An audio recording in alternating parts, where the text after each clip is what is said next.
Today at Leap, we find ourselves in Speyer, Germany, on the outskirts of the Speyer Cathedral. Located in Speyer, Germany, because I didn't already say that already. So, they have a tendency, from what I overheard, of course I don't speak German, to pronounce it Speyer, so I might pronounce it Speyer from now on.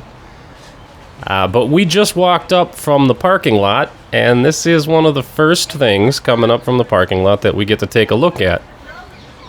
There is this type of stuff standing around, I wouldn't say all over the place, but definitely on the entrance and on the way up. This reminded me of Putin, because it looks like he's practicing wrestling bears, except for that he's wrestling a dog or something that desperately seems to not want to release itself from a tree stump or something of the effect.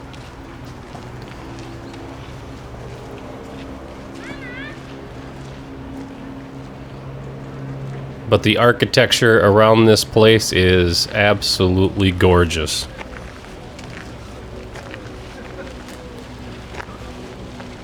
This is the beginning view of the cathedral. The Speyer Cathedral was dedicated to St. Mary, patron saint of Speyer and St. Stephen. It is generally known as the Imperial Cathedral of Speyer. Pope Pius XI raised the cathedral to the rank of minor basilica of the Roman Catholic Church in 1925. But that's extremely current news considering the age of the cathedral. So as we take a look around this place, we're going to take a trip back in time, back through the history, and learn some more about how this place came to be and some of the different things that you'll be able to see around here.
Now, one little point I'm going to make is the end that we just see right here, the end of the cathedral.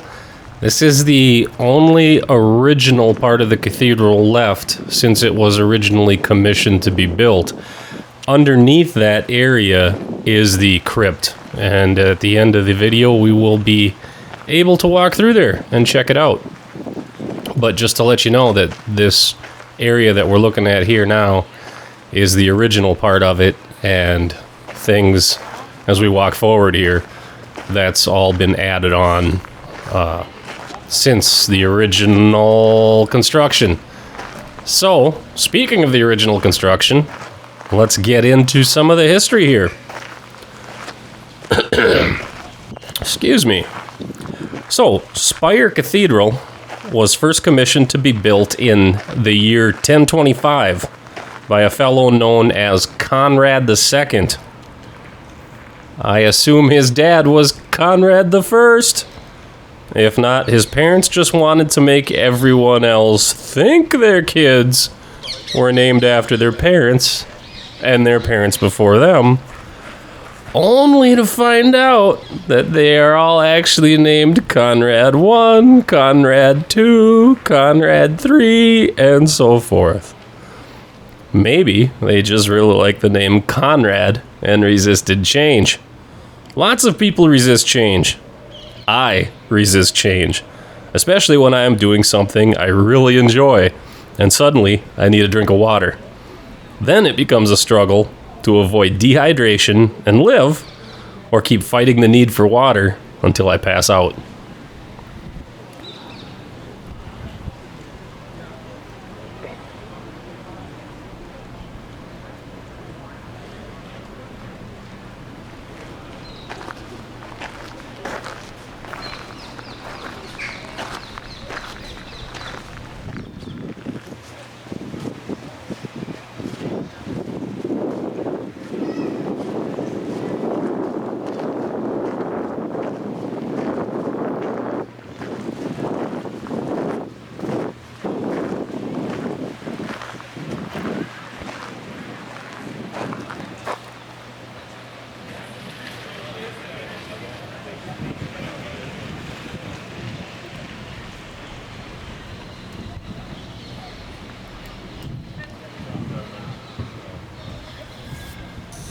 No, I'm not exactly sure if this was an original part of the construction. I really doubt it. I think it was something added later.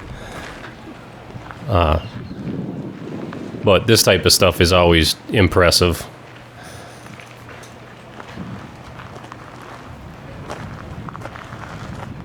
You can pretty much guarantee that it was built before the founding of the United States, no matter what.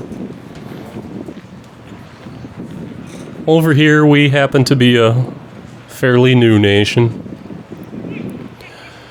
But the craftsmanship is always something that I have been enthralled by.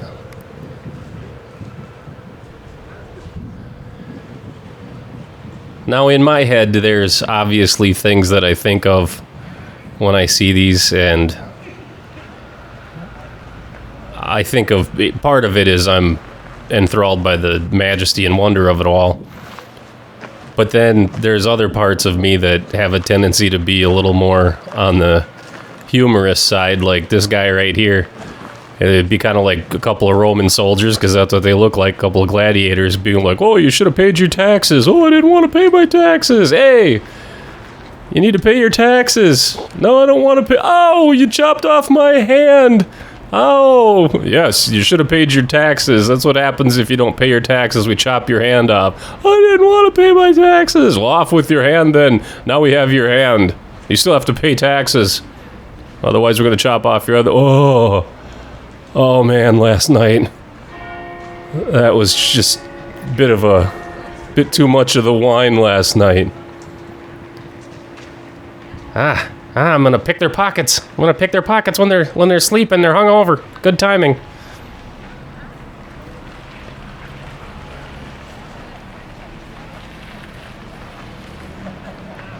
And the one guy's there praying for them. They are sinners. They must be prayed for. Which I totally agree. Again, we've got some other guys over here making sure other people are going to pay their taxes. Pay your taxes. If somebody knows German and they take a look at these, they'd probably be able to see what that, or understand what it says. Probably built by, oh yeah, I wouldn't doubt it. Yeah, erected. There you go. Yeah, built 1505, 1512. That's a little while before America came into existence. Quite a while, actually.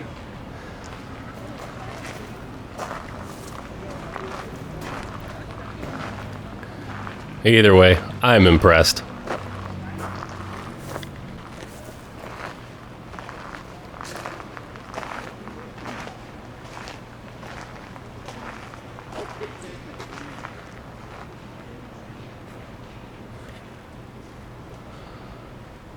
See, there's that guy. He's thinking, hey, I'm going to sneak around this side and I'm going to whack somebody over the head. Yeah, I'm going to whack someone over the head so that I can take their money and use their money to pay my taxes instead. Maybe.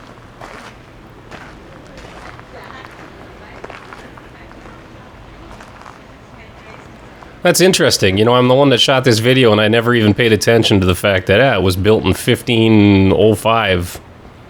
Huh, what do you know? Well, now we are moving on around to the front of the cathedral, the main entranceway.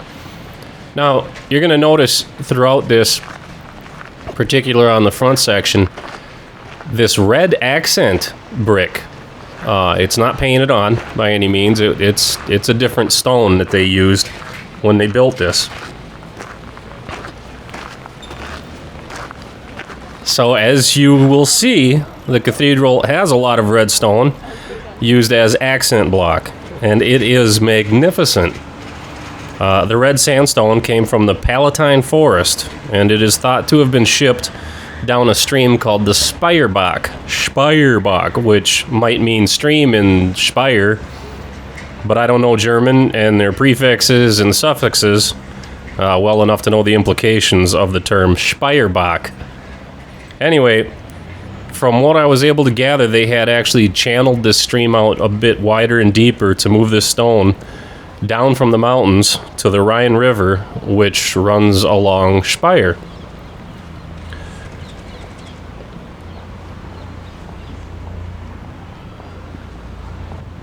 And it is really, really cool, actually. When I was over there and shooting the video of this, I just was amazed at the, knowing how long it takes to build these types of things and the craft work done. And then the other thing, too, is, using the differentiating stone types that they use to be able to create those color differentiations is just amazing.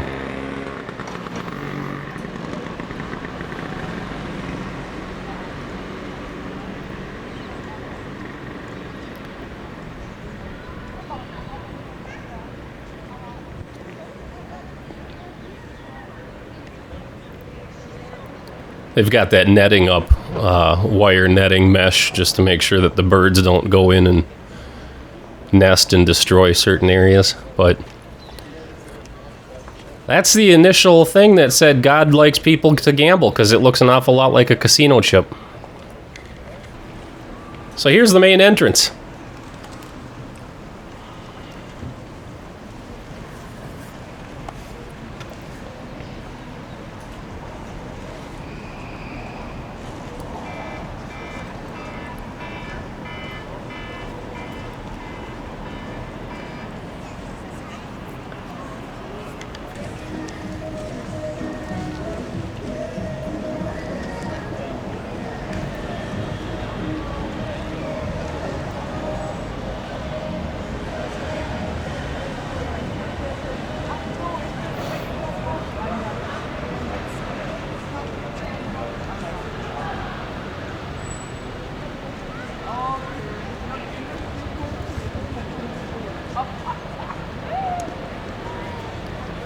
Look, a face.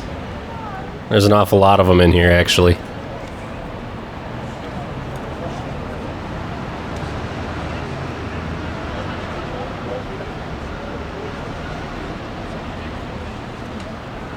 Another face.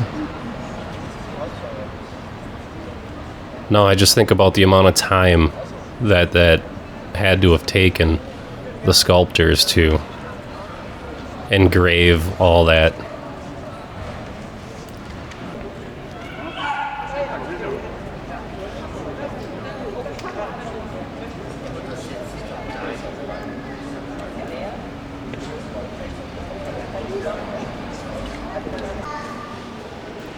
Again, we see here that stark differentiation between the red stone that got specially hauled in for it and the other standard stone they had. It's just amazing.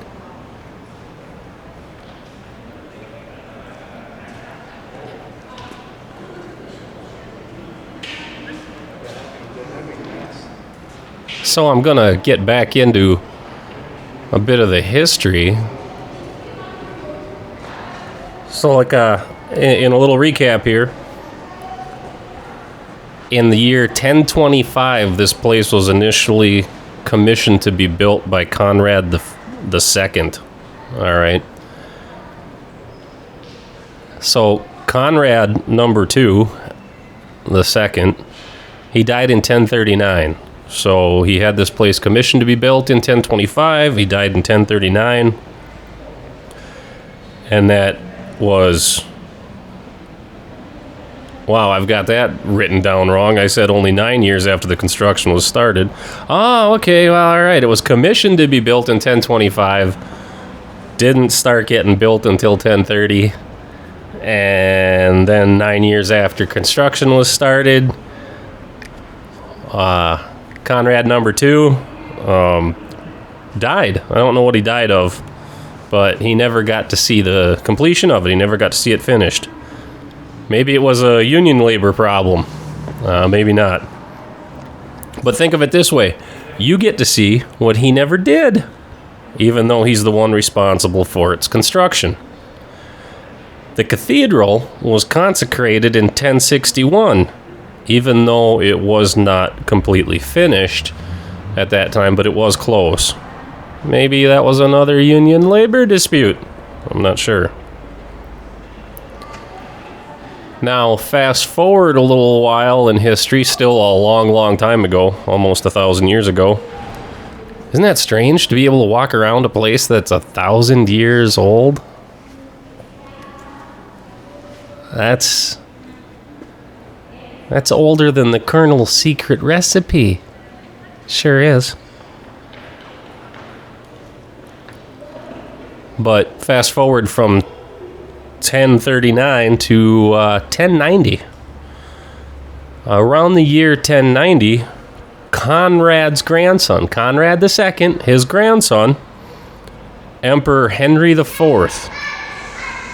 Now, Emperor Henry IV, he might have had 3 brothers in front of him and a few after him. Might have been Henry 1, 2, 3, 5, 6, 7, I don't know. But Henry IV decided to enlarge the place with a major remodeling project.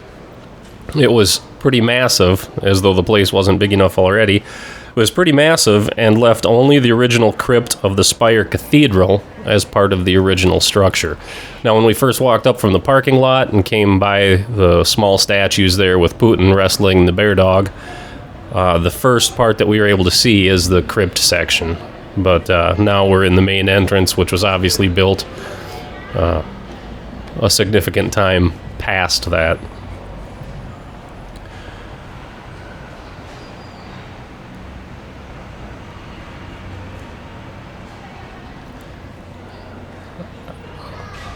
Okay, now, one thing to keep in mind with some of this, and not all of it, but some of it,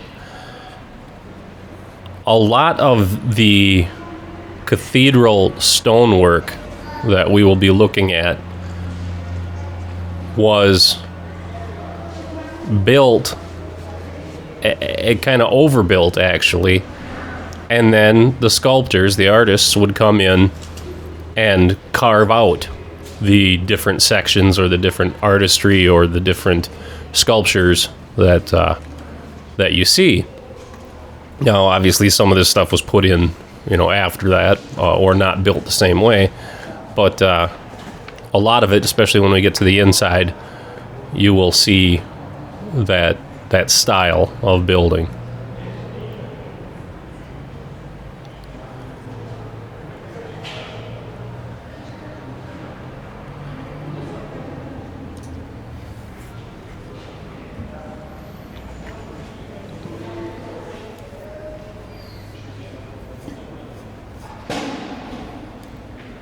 As a matter of fact, that's how a lot of this stonework was created, is it was initially a large overbuilt section of stone that they just carved out slowly or very quickly. I have no idea. I'm not one of their master workmen, but it is really, really neat to be looking at something that old that was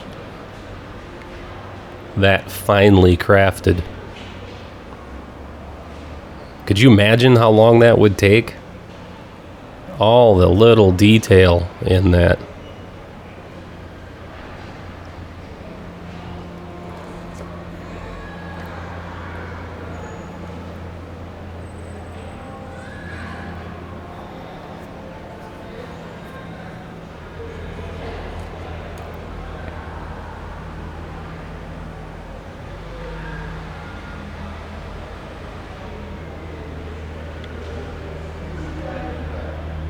definitely a different style of art. So many times when we build stuff, we think of starting with something and building it out. But this is starting with a much larger chunk and then hewing it down. And so all those little things that we see that pop out, we always think of things being stuck or glued on top of that, and it's just exactly the opposite. From one big chunk of stone, they just take away the excess.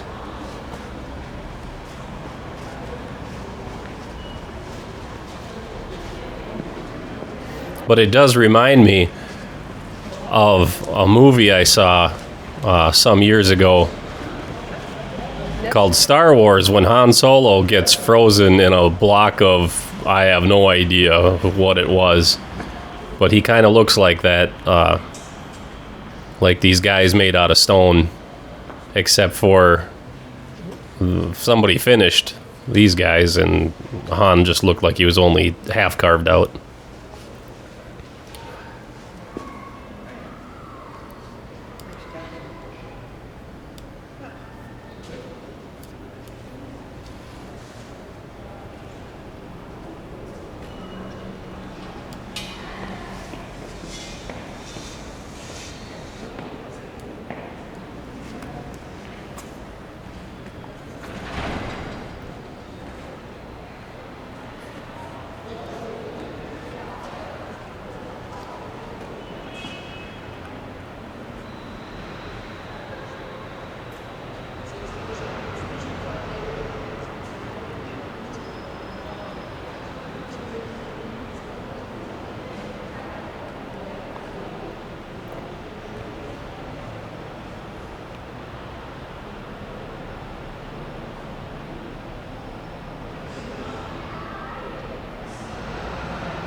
So to continue on some of the history and other issues, there's some terminology that I am not familiar with, but as I researched some history on the cathedral, I learned some things.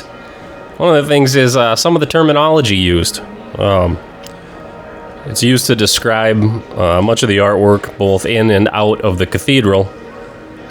There are areas that were purposely built overly thick so that the artistic sculptors could carve artwork among the various locations throughout the building's interior. And we'll be getting inside here in a little bit. But those areas that were overly built are called dwarf galleries.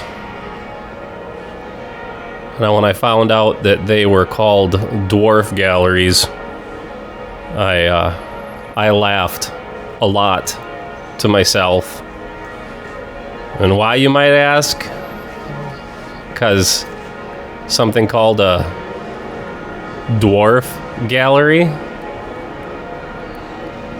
considering what this building is made out of, stone, dwarves, carving, Lord of the Rings.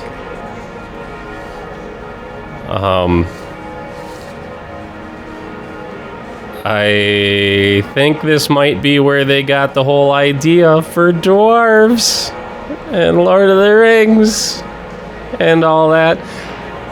I'm just curious if there's gonna be some wizard guy inside. You never know. Never know. Never know.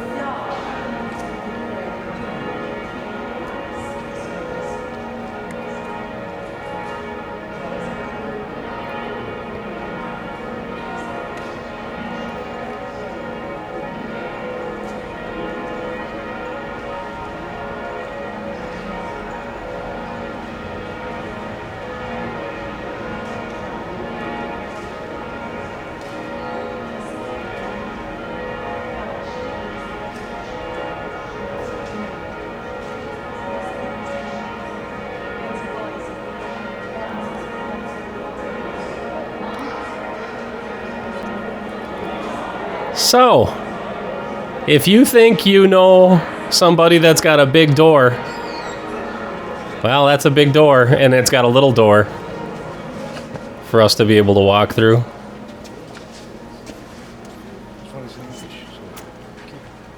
A couple of my friends there. One of them's from Spain. The other one's from here in the U.S., but was originally from Germany. Okay. We're going to get more into some history as we look at some of the beautiful artwork in here. Another thing that this cathedral has plenty of is a bunch of archways built into the walls without windows, or there hadn't been windows in there originally, without the windows or doors between them. These are called a blind arcade. So initially, a lot of these areas were just archways that had, well, if you see back there, you see plenty of them, blind arcades. So they are just an archway that didn't have a door or a window built into them yet, to leave it open in case someone wanted to put them in. But of course, how I processed that in my brain was, it made me think of Helen Keller and Ray Charles and pinball machines. Yeah, blind arcade where nobody wins.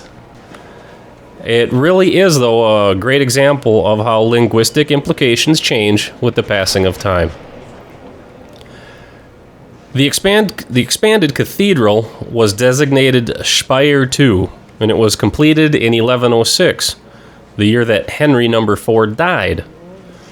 With a final length of 444 Roman feet, or for those who are obsessed with the metric system, 134 meters, not to mention that Romans' feet were probably a little on the pungent side, and a width of 111 Roman feet, or 43 meters, so we're looking at 134 by 43 meters, or 444 feet by 111 feet.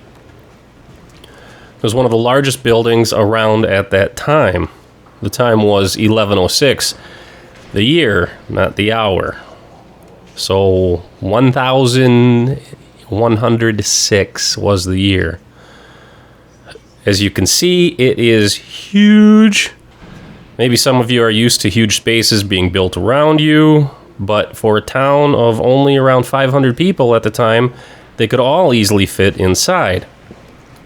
Now, certain groups would think that this is a fine excuse for a good round of bingo. But let's not cross those boundary lines. No. This place, like so many other places of major investment and time, became a political hotbed of controversy. The emperor was laying claim to both secular and church power. And with the renovation of Speyer Cathedral in such a small town, he basically was using Roman architecture to irritate the Pope. That would be Pope Gregory VII. I doubt he had 6 brothers in front of him, but someone knows. We're just here to observe, respect, and appreciate, not tell people of history how to name their offspring. Somewhere in all of this, Henry IV was excommunicated. About 5 years after he died, the excommunication was rescinded, and his body moved to its final resting place in the cathedral he remodeled. That happened in the year 1111. So when we get into the cathedral, or the crypt area, his body is there. I don't know which crypt it's in, but when we get all Indiana Jones and down into that area, you'll be able to see at least the crypts, but I don't know which one he's laying in. Back to the history of it. Things didn't change much for a few centuries. By 1610, a Gothic chapel was added to the northern aisle. And in a drawing around 1650, there is another Gothic window added to the northern side of the westworks. Later, after some general carnage, because there was quite a bit of general carnage going on. Oh, here's the entrance, kind of in the area, and we start getting into the area, the crypt area. But yeah, we'll get there in a bit. But after some general carnage, the center section of the cathedral was destroyed and the Gothic window was not in the drawing anymore. Maybe the artists of the time were in collusion, and throughout the world they were adding windows and doors just to mess with the historians in their drawings. Then later they would make more drawings where the windows that were there before are not there, and somewhere else instead. Maybe in the artist's world, there are only so many windows and doors to go around. And when new buildings were built, they had to remove the windows from buildings in other drawings. I don't know. I'm not a drawer of these things.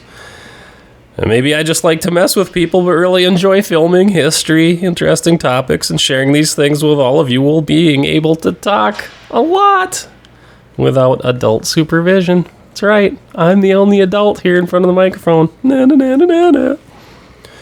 The last ruler put to rest in the cathedral in 1308 was King Albert I of Germany. Looks like by 1308, people were a little more relaxed on naming their children different names instead of the same name, just numbered one on up. Now here we enter one of the sections of the first section of the crypt area. That's a good thing the Sumerians from way back, when they already had a numerical system. Otherwise, Henrys would have had to introduce themselves as Henry 1 plus 1 plus 1 plus etc., just to let you know he's Henry the Fourth. So the Sumerians, it's kind of how they did things, just adding one after another. Now I'm going to break here for a moment and show you something. This has nothing to do with what we're doing here, but when typing out the outline for this narration, I stumbled across a possible new name. When typing out Henry the Fourth, because I am kind of reading from not really a script, but some notes. But when typing out Henry the Fourth, I accidentally missed the space, like the space bar between Henry and the. This combined to make the name Henrith. So that led me to wonder how many times this has happened to a newborn child whose parents are scribing a stone tablet to their newborn's grandparents, where they would just make a mistake and they just run with the new name because it takes too long to unscribe it. And Henry just became Henrith. Wilma just became Wilmond Marie, when the initial intent was to tell the parents that newborn Wilma and Marie, her older sister, will be visiting when we come to help over the harvest season. Back to important things, though. So for a small donation, we were allowed inside the crypt section. So who is here, you might ask?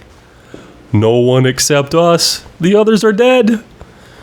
So who is buried here is a better question. Well, we will work from the final person set to rest to the first person set to rest here in the crypt. The last to be entombed here was King Albert I in 1308. Before him, King Adolf of Nassau in 12. Wow, I almost said 1928. Wow, I went dyslexic. So last to be entombed here was King Albert I in 1308.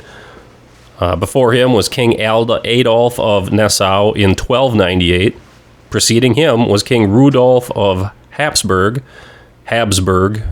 in 1291. Then King Philip of Swabia, over there they're probably going to pronounce it Schwabia. They do have something called Schwaben noodles over there too, so it's a generalized area. So King Philip of Swabia in 1208. Before him, Beatrice the Onst, the first, in 1184, who was the second wife of Frederick Barbarossa, who was the father of King Philip. Also, their daughter Agnes is here. Beating all of these people to the great beyond was Henry No. 5 in 1125. Before that old chap went his father, Henry No. 4 in 1106, along with his wife Bertha in 1087. Bringing in the line to get protected from becoming fertilizer for wine grapes, that's a lot of wine country over there, was Henry No. 3 in 1056. And last but not least, the one who started the whole situation to begin with, if you remember, Conrad II in 1039, and he was father to Henry III. Accompanying Conrad a few short years later, to also avoid becoming an aromatic flavor of wine, was his wife Gisela, who died in 1043. I'm not sure if Gisela was Henry III's mother, but I would assume so. The crypt. I got a informational pamphlet in Russian describing various facts about the crypt, or in Russian, krypta.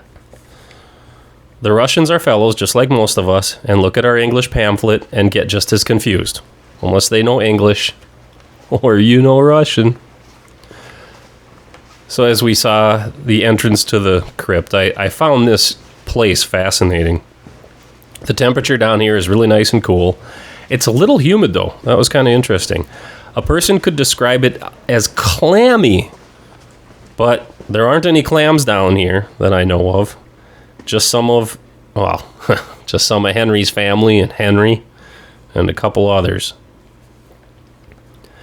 As you will see here in a bit, etched into the crypt covers is the Latin language carefully chiseled into the stone. At least that's what it looked like to me, is Latin. I could be completely wrong about that, but I did teach myself that language a long time ago. Certainly not long enough ago to be older than this place. But, yeah, looked an awful lot like Latin. My first reaction to all of it was just a complete sense of awe. You know, this is the oldest section of the cathedral that we are in, the original section for sure.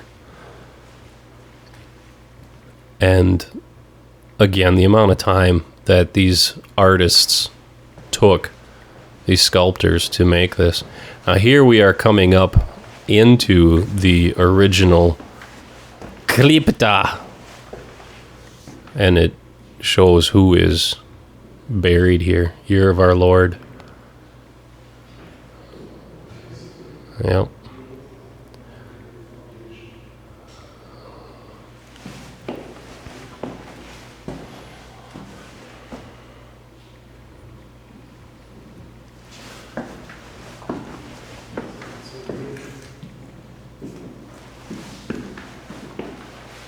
And there they are, some of them. The actual stone crypts that have a bunch of number 1s, 2s, 4s, 11s, etc. in them. It's just amazing. Now, this is neat. On the less serious side of me, or perhaps the more pronounced side, it makes me wonder, due to my lack of reading Latin lately, what exactly was written on those crypt covers. I am sure that they have been deciphered and translated and tell the history of each person and their personal relations to the land, church, and the people. But this is an elite project, and that means I am personally involved and I care about the quality of this production. So I have to believe that the engraved Latin are descriptions that go something like this. This is what I think is written on the top of that. Here lies Henry III. He liked to raid and party with his pals. His sword was pretty fancy, but he only kept it well oiled and cared for it after his dad took away his favorite cow. He eventually got married, and they fought all the time. Often, he had to sleep in the servants' quarters because his wife was tired of his late-night immaturity and practical joking, like putting fake spiders on the bed. Once, he even got a statue of a Lutheran and put it inside his wife's bathroom. He wasn't allowed near the royal chambers for weeks after that one. But even with all his malarkey, his wife still ordered the royal kitchen to feed him well and make sure the turkey wasn't dry. That's what I think is etched into that crypt cover.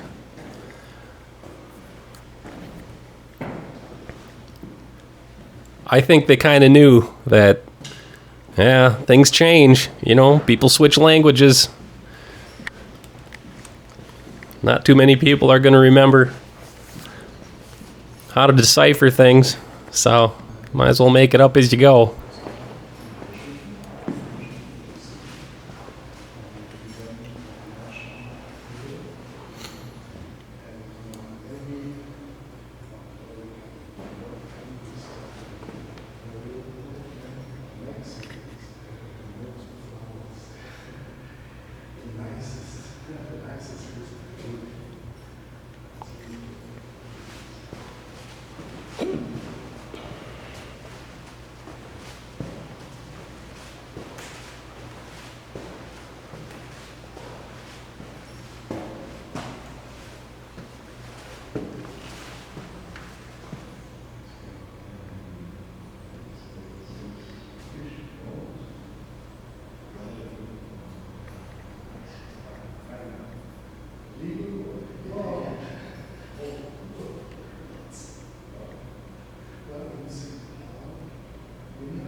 Now we're getting closer to our own time.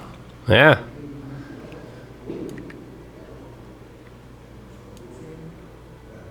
Looks a little serious. Of course, I probably would be too if I was dead. Or maybe not. I don't know. I haven't been all that serious so far.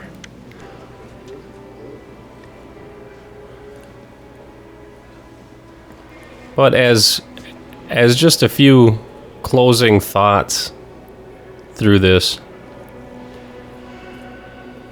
you know, all humor aside, I'd really like to point out and this is part of the reason I do this stuff. I really do get serious about some things. All humor aside, these places are important to our world. They are meant to be respected and to be held in high regard. We don't build places like this anymore. We haven't built a place like this for a long, long time. And if we do build big places, it's certainly not for, you know, the types of reasons that this was built for. This cathedral is a place of worship and reverence to people yet to this day.